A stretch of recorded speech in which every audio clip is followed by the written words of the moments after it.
El poder de la naturaleza es inconmensurable, tanto para lo bueno como para lo malo, y a veces parece que se nos olvide. Sin embargo, por desgracia, a veces una bofetada de realidad nos recuerda lo vulnerables que podemos llegar a ser. Una de esas bofetadas que, por más que queramos, no podemos evitar ni esquivar, son los desastres naturales que provocan multitud de fenómenos distintos, como por ejemplo los huracanes, inundaciones y terremotos. Precisamente de este último fenómeno, los terremotos, vamos a hablar hoy y de cómo se miden a través de la escala de Richter. En este sentido, lo primero es definir qué es exactamente la escala de Richter, pues concretamente se trata de una escala que muestra la cantidad de energía que se acumula en la corteza terrestre y que se libera de forma instantánea y descomunal durante un terremoto, formando ondas sísmicas. Fue ideada por el científico norteamericano Charles Richter en el año 1935, quien trabajaba con el alemán Benno Gutenberg en el Instituto de Tecnología de California.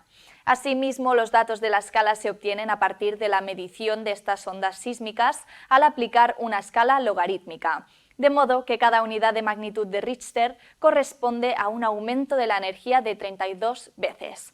Es decir, un terremoto de magnitud 4 en la escala de Richter libera 32 veces más energía que uno de magnitud 3 aproximadamente. Dicho de otro modo, un terremoto de intensidad 6 no es que sea el doble que uno de magnitud 3, sino que es 100 veces superior. Huelga decir también que a pesar de que la escala de Richter no tiene un límite de medición superior ni inferior, a partir de los 6,9 grados deja de ser totalmente precisa.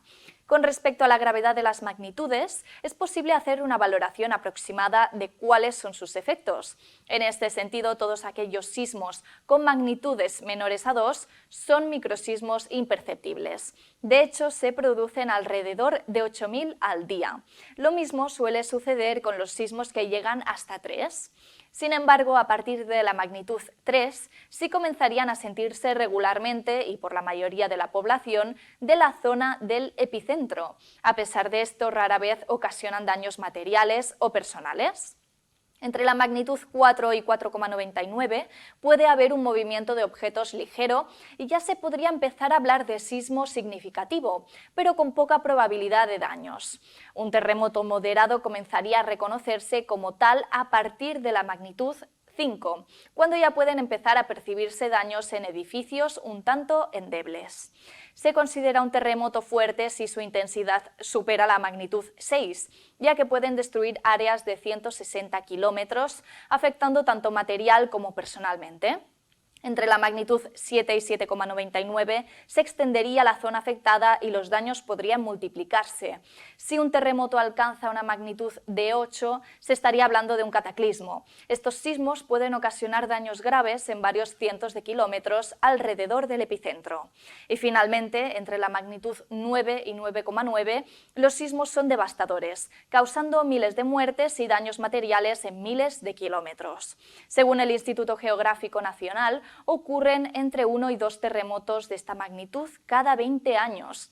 Hasta la fecha, el terremoto más potente de la historia, según el Instituto Geográfico Nacional, se produjo en Valdivia, Chile, en mayo de 1960, con una magnitud de 9,5 en la escala de Richter y dejó casi 2.000 muertos, 3.000 heridos y 2 millones de personas se quedaron sin hogar.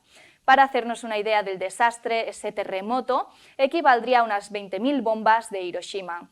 Además, causó olas de hasta 25 metros de altura que inundaron numerosas poblaciones costeras. Finalmente, y volviendo a las características de la escala de Richter, se podría decir que su principal limitación radica en la dificultad de relacionar el origen del terremoto con sus características físicas, lo cual se ve reflejado en mayor grado para los sismos de magnitudes más altas, ya que, tal y como comentábamos antes, aunque existan valores en la escala de Richter que cuantifican magnitudes de sismos superiores a 6,9, no son exactos. En este sentido, se considera que se producen efectos de saturación para magnitudes cercanas a ese valor, por lo que la escala arroja resultados similares de magnitudes para temblores que claramente tienen intensidades distintas. Así, en 1979, los sismólogos Thomas Hanks y Hiro Kanamori introdujeron la escala sismológica de magnitud de momento, la cual se considera la sucesora de la de Richter debido a que trabaja con los mismos parámetros, a excepción de que la escala de momento mide la magnitud total de energía liberada, con lo que logra apreciar o discernir con mayor precisión las diferencias presentes en los valores extremos mayores. Actualmente ambas escalas, la de Richter y la de momento, se usan de forma conjunta, usando la primera para valores de magnitudes menores, a 6,9, y la segunda para los sismos de magnitudes superiores. Esperamos que con el vídeo de hoy hayáis aprendido un poquito mejor qué es la escala de Richter. Nos vemos en el próximo programa. Hasta pronto.